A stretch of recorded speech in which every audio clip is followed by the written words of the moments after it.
आणि आता घेणार आहोत राज्याच्या विविध जिल्ह्यातील टॉप 9 बातम्यांचा आढावा।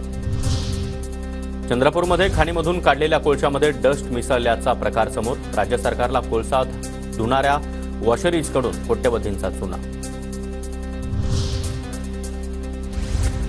अमरावती जिल्ह्यातील मोर्शी तालुक्यातील निंभारी ते राजूरवाडी रस्त्याची मोठी दुरवस्था।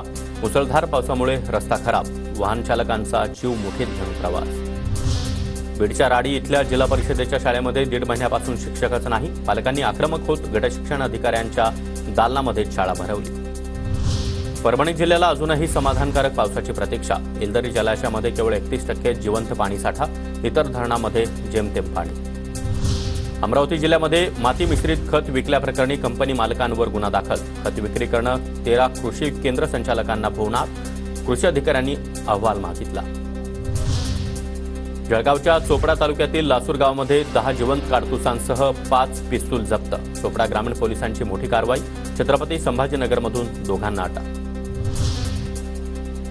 जळगावच्या धरणगावमध्ये गढूळ आणि अशुद्ध पाणीपुरवठा, महिला संतप्त।